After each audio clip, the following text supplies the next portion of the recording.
Good afternoon. Thank you for joining us on this edition of Citizen Live at 1. I'm Janet Mbogwa. Of course, we'll be following different stories for you throughout this newscast. We'll also be hosting Eric Mutua, chair of the Law Society of Kenya. Lawyers have, as you've heard, criticized the directive by Inspector General of Police David Kimayo from outlawing the use of tinted vehicles on the Kenyan roads. He'll tell us his views, and you can share yours as well. 22422 on SMS. Leave your name and location, or you can use Twitter, the handle at Citizen TV Kenya. A lot of you have already begun to share your views. Keep them coming. We'll ask him some of your questions as well. In our top story, Coalition for Reforms and Democracy CORD has termed the new government structure, which gives more powers to the provincial administration, as unconstitutional and vowed to use all legal means available to reverse it. On the decision by the government to pay Anglo leasing projects, CORD leaders dismissed the rationale given by the government, saying the Jubilee government was coercing the country into honoring irregular deals. Not trying to do things that are going to get us to go to the streets as Kenyans, because that is how far these things have gone. When the Constitution says a system known as provincial administration will have to reflect the reality of the Constitution, nobody imagined that in less than 1.5 years the executive would want to reintroduce strengthened provincial administration, therefore making nonsense of devolution. Threat that Kenya's embassies will be attached and put up for auction is a scaremonger tactic by the government to coerce the country into honoring evil deeds. There is no evidence even to suggest that Kenya owns these embassies. Most of them are rented and cannot be the subject of attachment. More significantly, our embassies are fortressed by the Geneva Convention and cannot therefore be liable to attachment and auction in any case. At least 5 people have been killed and 5 others injured in fresh attacks by unknown gunmen in Mandera County. According to Mandera Governor Ali Roba, it is suspected to be a retaliatory attack from one of the warring communities within that county. Michael Njenga has details. A dark cloud hangs in Mandera following latest attacks that left 5 people dead and 5 others fighting for their lives at the Mandera General Hospital. According to the eyewitnesses, unknown assailants ambushed a matatu with 10 occupants and opened fire, killing 5 people on the spot. The matatu is said to have left a Kaba town for Mandera before it was attacked near Ramo town, where the gunmen opened fire. It is an extremely unfortunate incident, and that it seems to be the cycle of retaliatory attack that is happening as a result of an incident that has occurred somewhere in Wajir. Following the incident, heavy security has been deployed within the said towns and in Mandera, with both the military and police officers combing through the area. The residents are now calling on the government to offer escort, especially to public transport vehicles, since the gunmen seems to be changing tactics where they're now attacking transport vehicles. The incident comes just a month after the Ole Kaparo and Yusuf Haji-led peace committee was tasked by the president to make sure that the communities in the area are brought together to find a lasting solution for the interclan battles that have been going on for several years. Michael Njenga, Citizen TV, Nairobi. Counties will now have to contend with 226 billion shillings after the Senate passed the Division of Revenue Bill with minimal amendments to what was forwarded by the National Assembly. The upper house burnt midnight oil to pass the bill, which saw the rival coalitions tussle over the amount. While CORD members pushed for an allocation of 279 billion shillings, the Jubilee side pushed to maintain the 226 billion shilling figure, which they claimed was the negotiated amount. Thank you very much. It was a heated debate that ran till a minute before midnight as senators tussled over the amount to be sent to counties for the 2014-2015 financial year. CORD and Jubilee senators could not easily agree to pass the bill as sent to the Senate by the National Assembly with a figure of 226 billion shillings. This, according to the opposition, was too little for the counties. We have an obligation to ensure that these devolved units are given more funds. This is one reason why, Mr. Speaker, I would support the recommendation by CRA of 279.1 billion shillings, Mr. Speaker. Because also, as Honorable Murioki says, last year we were fighting for 258 billion. What would be the justification now in accepting a much lower figure? They wanted to increase the figure to 279 billion shillings, earlier proposed by the Commission on Revenue Allocation, a push that met strong resistance from the Jubilee side, which insisted that even if they were in agreement that counties need more money, 279 billion shillings is just not practical. I look at the consumers of these services, because health is a devolved function, Mr. Speaker. The consumers and the people who most benefit are women in this country, Mr. Speaker. They are the children, or for themselves, either for children or for themselves, Mr. Speaker. So this has to be very well considered and be put actually, Mr. Speaker, in the bill, Mr. Speaker. The bill later passed after members agreed to allocate 10 billion shillings to exclusively fund level 5 hospitals, being the only significant amendment effected by the Senate. Ken Dagor, Obadia Citizen at 1.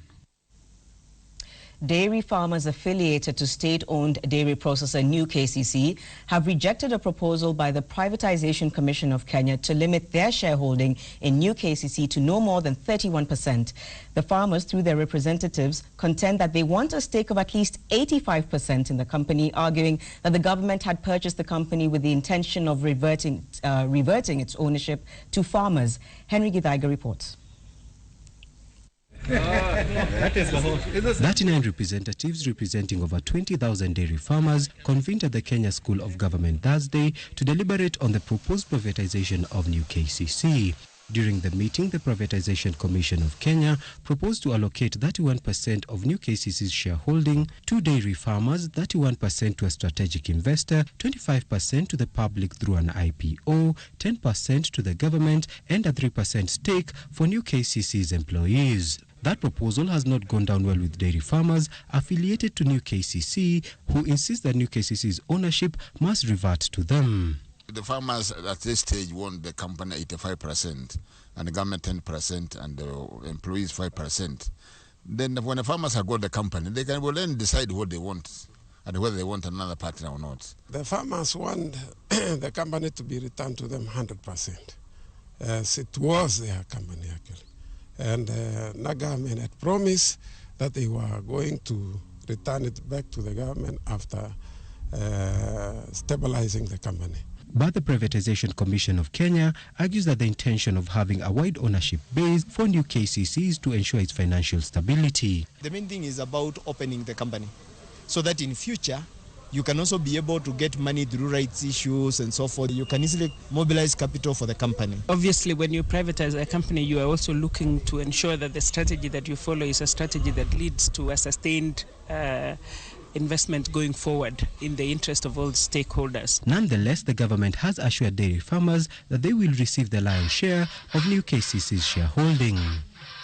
How much they get is something that we are now consulting with them, and we've heard what their view is. But I believe that we should be able to get to a situation where they are majority shareholders.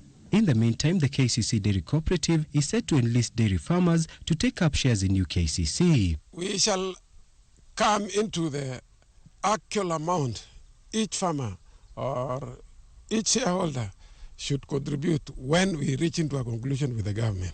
No single person or company should not own over 5%. The Privatization Commission will also go back to the drawing board to determine what shareholding structure will fit the demands of dairy farmers. For Citizen Live at 1, I'm Henry Githaiga. The counties of Machakos and Makueni are exploring the possibility of setting up a joint team to administer the disputed Konza Technopolis land. The revelation comes even as the Machakos County executive in charge of lands admitted the largest section of the contentious land is actually within Makueni County.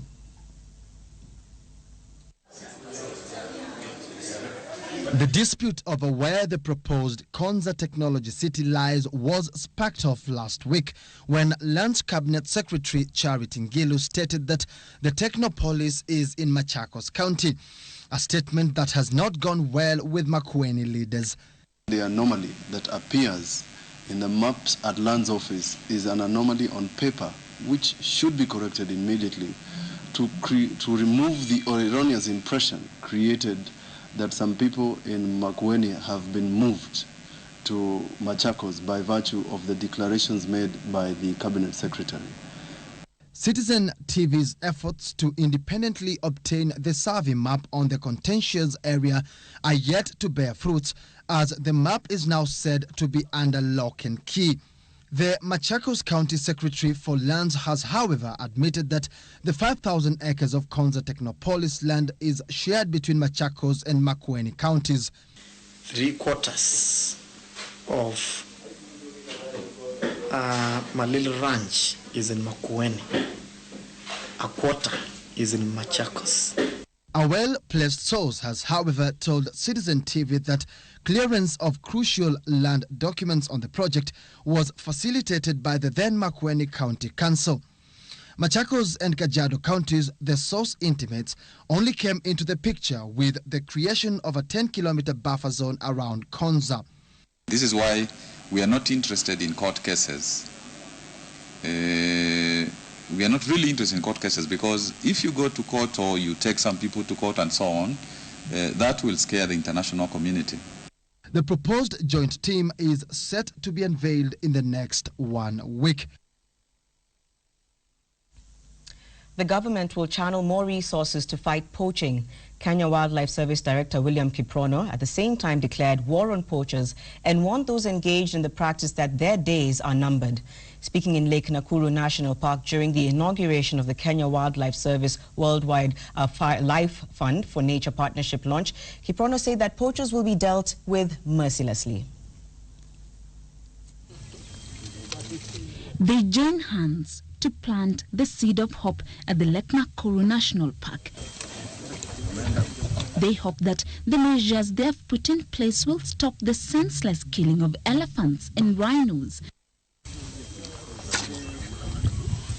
The joint effort by the Kenya Wildlife Service KWS and the Worldwide Fund for Nature WWF seeks to intensify the protection of rhinos in this park in Nakuru County. This year alone, Kenya has lost over 18 rhinos and 51 elephants to poachers. We are ready to crack these fellows, and we are going to do it mercilessly. And I want to warn people who are in poaching, this time round, if you have decided to poach, then you be ready to face the full force of the government. When you hear people being hit hard, please don't complain. Because when you see somebody killing an elephant, a 7-ton animal, just to pick something small, or a rhino, which is about 4-ton, I don't think we should be merciful to these fellows. With the WWF County Director Mohamed Awa reiterating that conservation will directly boost the tourism sector, even as the war on poaching is intensified. There is no losing of this war. It is a war on our resources. It is a war on our natural resources. And we have to have soldiers, people ready to make sacrifices. Is the government doing enough to fight poaching? That's the question, given that animals continue to die. Judy Kosgei, Citizen at 1. A section of Garissa County Assembly members are accusing members of the County Public Service Board of being in office illegally. According to the MCA, the board members are still carrying out their duties despite having been removed from office. Mukami Chaka with those details. On the 9th of April 2014, the Public Service Board was unanimously disbanded after members of the Garissa County Assembly adopted a report from a committee which was tasked with investigating the board. We operate in a setting where the constitution is very clear. To me, the board stands removed until the courts decides otherwise. But in a desperate bid to stay in office, the board members went to the Industrial Court on the 23rd of April to challenge the decision, after which the judge ordered that they should not be degazetted until the case is heard and determined. The MCAs, however, want the board out of office until the hearing of the case. The Industrial Court granted the members of the County Public Service Board one prayer, and that prayer was that they should not be degazetted until the case is heard and determined. Led by Ijara Ward Rep Mohammed Abdullahi and Mustafa Abdirashid of Fafi Ward, the MCAs maintained that the members were only given a temporary reprieve not to be degazetted, therefore they should not be in office. Mukami Chaka for Citizen Live at 1. Police officers who rent out police houses allocated to them risk sacking. Speaking in Nyeri after touring various police stations to assess the living conditions of police officers, National Police Service Commission Chairman Johnston Kavuludi said reports that some officers were renting their houses is disturbing and told those engaged in the practice that investigations have been launched to probe the claims, and once proven, those behind the scam will be prosecuted. Kavuludi said that the government has dedicated a lot of resources to provide decent housing and asked those who have alternative accommodation to surrender the houses allocated to them.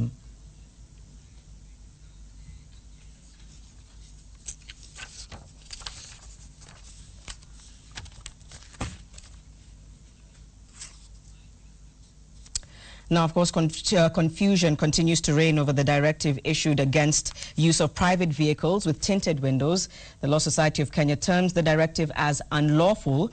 But while the police move to implement this new directive, LSK says any action by the police will be in contravention of the Traffic Act, Article 54, that's what it says, which states that a person shall not drive or operate a public service vehicle that is fitted with tinted windows or tinted windscreen. The Act leaves out personal vehicles. However, the Act also prohibits any motor vehicle from having reflective materials.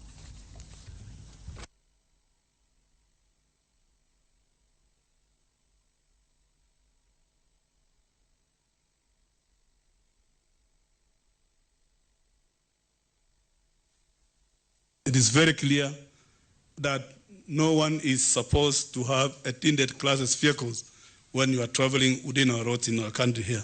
It's clear, whether you are a foreigner, whether you are a citizen of this country, wherever you visit a country, you must know and abide by the law of that particular country.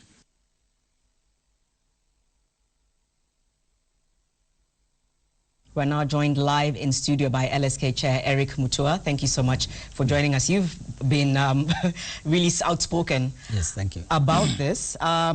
So it is unlawful for private vehicles with tinted windows to be stopped by police and for the owners to be arrested. Yes, I think the Inspector General is not interpreting the law well.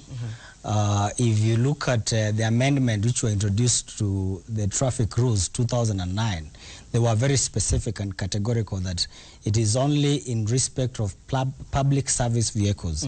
It provides that no public service vehicle can operate with either tinted windows or windscreens. It leaves out the question of private vehicles. And when you say it also includes the private vehicles, then you're not really basing your arguments on the law. Yes, and you cannot go to any other law to look at any clause which would incorporate private vehicles, because there's a clear provision where private vehicles are excluded. Okay, I'm sure he's aware of this. Well, I've had the argument that it would amount to reflective materials, but I don't think a tint window would amount to reflective material. It can't amount to that. Okay, here's a question to you. We know that the law says ABCD, and you've just explained it to us. Yes. When it comes to matters of security, you don't think that perhaps some of these exceptions could come into play? You see, even if there's a question of security, you can only arrest the situation of insecurity within the law. Yeah. When you open up that we don't operate within the law anymore, then we infringe on the Constitution in the first place. So whatever is being done in terms of security, you must do it within the Constitution, you must do it within a statute. Because then everyone may take the Constitution. Then we could even say that we don't need to take you to court, we'll kill you, for instance. Yeah. And everybody will say, since this is insecurity, then it's okay. Yeah. And you don't know where it will stop. Okay, so some people are asking, what happens if I'm stopped by a policeman today? well, we've just indicated that since it's an illegal directive by the IG, we have been able to talk to our lawyers who have decided that they will offer what we call pro bono services, services for free, and we have given a number which is 387-4646. It's a landline number. We're going to try and put that up for people later. Yes, where they can call the LSK. The LSK will be able to identify a lawyer wherever you are, and the lawyer will be on site. Okay. Yes. All right. Well, that's great, because a lot of people are asking that. How would they air their grievances to that? So what would you then advise for the Inspector General, other than, look, follow the rule of the law? How would you advise him to go about? I think for me, although I agree with him that we need to fight this insecurity, terrorism, but I think there must be a better way in which you can fight terrorism, other than making a blanket declaration that anyone with tinted windows, they should remove them. I don't think, in my view, that these terrorists, although I'm not an expert in that field, but I don't think these terrorists really operate in tinted windows. I don't think that you need to see those terrorists by looking at a private car and saying, then I can be able to access and see you and be able to identify that you are terrorists.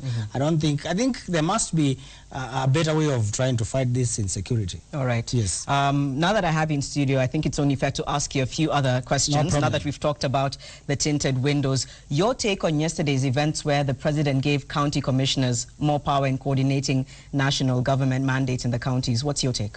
Well, I said that when it comes to having a person at the county level to represent the president, there is no harm in that. But when it comes to devolving the executive power to the county, then that is unconstitutional. You cannot have a parallel system where we have the executive county, that is the executive committee of a county, headed by the governor, and then we have another set of executive powers in another organ. When you have that, then that is unconstitutional. Which we heard the court leaders saying it's unconstitutional and they're willing to fight it. Before I even go on, because we've mentioned the Constitution a few times in this discussion, and I think this is something people have said, were there or are there just far too many loopholes in this Constitution that has allowed for there sort of not to be enough clarity, or people interpreting it in their own way? What's your take?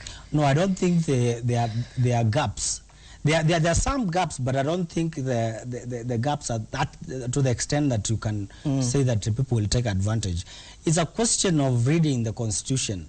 When you hear people talking about the spirit of the Constitution, if you do not interpret the entire of the Constitution to understand what was the intention, what the people want when they were enacting this Constitution, did they want two parallel sets of executive organs at the county? No, that is not what they wanted. If you now listen to what the Constitution says, that's why scholars say the Constitution talks to people. It talks. So when you listen to what it is saying and appreciate that this is what the people wanted, then you cannot say that there are gaps and people will take advantage of those gaps. That is why when you look at an issue which appears to be not clear, once it goes for interpretation in the court, the court will dig deeper, interrogate and understand what was the intention. And once they understand the intention, then they'll make a declaration to say that this is what that provision means. All right. Interesting. Let's also move on to the Malili Ranch issue, which we also need to ask. You acted as the lawyer. You said that you're going to sue those who are trying to paint your name in bad light. So tell us what really happened. Well, in Malili, I've said this over time. I acted as a lawyer.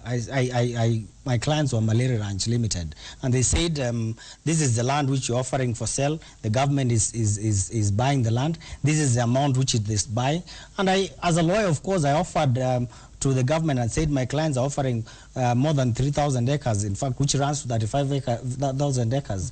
And if you're interested in 5,000 acres, we entered into agreement. Then we entered into an agreement. In fact, what has not been discussed in this Malili issue is that there is an express letter from the then Solicitor General saying that they have looked at the procurement process, they have looked at the searches, they have looked at the valuation reports, and they have given a go-ahead for this transaction to go on. And therefore, my client signed, and they signed, and money was paid. So when someone says that it is a fraudulent transaction, I think it is a question of trying to probably be even with some people. Okay. Yes. Personal attacks as opposed to taking it from fact. Yes. When you have a letter to that effect, you can't then turn around and say that this is a fraudulent transaction. It can't be fraudulent when it has gone through the Attorney General's office and he has given a go-ahead. All right. Yes. My final question to you would be about your views on the Anglo-leasing payments, since you'd also gone to court to stop these payments. Yes. Yeah. Go ahead and tell us your views on that. Well, we've tried a lot. We went to court to try to stop the payments in Anglo-leasing, especially on SatSpace. And what the court said is that they can't give us an order stopping the payment because we have not demonstrated that indeed there is imminent danger that this payment would be made. Yesterday, the president says that the payments would be made. Then it means that the judge was wrong to say that there was no imminent danger of that payment being made. As we talk now, there's somebody filing an appeal at the Court of Appeal, trying to seek a stay at the Court of Appeal stage. But what I want to say is this. There's a lot of talk and misinformation that we have a decision from the London court, which is final. That is misinformation. What we have is that it was an agreement between the government of Kenya and the lawyers of SatSpace for them to pay US $7.6 million shillings. And thereafter, there was an attempt to try to set aside that agreement, which failed in court. And we are saying that in view of the fact that the procurement had a problem in terms of corruption, then it can't be enforceable. You know, that judgment or that decision from the London court must be registered locally in Kenya for it to be enforceable. And Kenyan courts have the jurisdiction and the powers to look at how that judgment was procured. And if there's a problem in terms of corruption, the Kenyan court has a jurisdiction to say we cannot enforce this decision. Yeah, we can't enforce it. Finally, again, a lot of people are asking you a lot of questions on various issues. What's the stand of LSK with regards to the Kasarani concentration camp, for instance? Some people were saying, you know, have you come out and spoken against that? Well, I mentioned during an event at School of Government that every country screens its citizens. That is number one. But that screening must be done within the Constitution. You cannot do it in a manner which shows that you are profiling. You cannot do it in a manner which is discriminative. You must do it wholesome.